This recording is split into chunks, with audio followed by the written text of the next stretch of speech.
Alex the Great White Morono gets a UD win over Mickey Gall, and this is interesting. You took Gall in this one, which was a very interesting move, but Alex Morono, he got the dub. The fight didn't really hit the mat. We didn't see a lot of jiu-jitsu, which is probably the catalyst behind Morono's win, but Morono did mention himself that he was surprised that Gall chose to stand as much as he did. And I think that this was a trend tonight, where a lot of people were kind of deviating from the expected game plan. And nobody really knows the game plan. We're all assuming and just kind of guessing here. But were you surprised to see Mickey Gall just try to box up Alex Morono?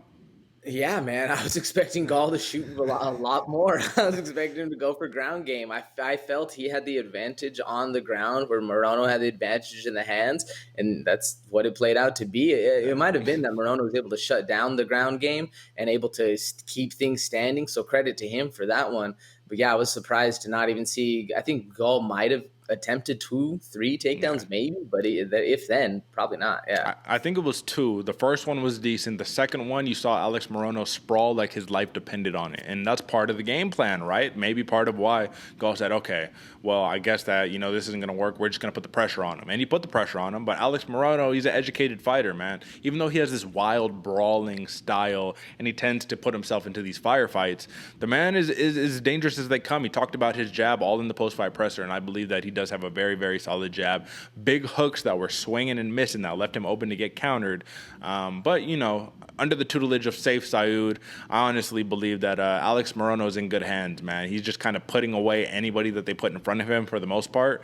And with this win right here, it marks him being 10-4 and 1 no contest in the UFC, third win in a row. So the question here, AJ, is do you think that Alex Morono with this win over Mickey Gall, who is a name in and of himself, even though, like we said earlier, not the biggest name, where does he put himself? He's effectively ranked kind of around 31 on Tapology at least, but over there for the welterweights right now. Where do you see him going next? We'll talk matchmaking, of course, but just give me in a sentence, do you see him kind of facing that top 15 to 20, 22-ish range or soon, or are they going to keep stacking him up in that mid-20s?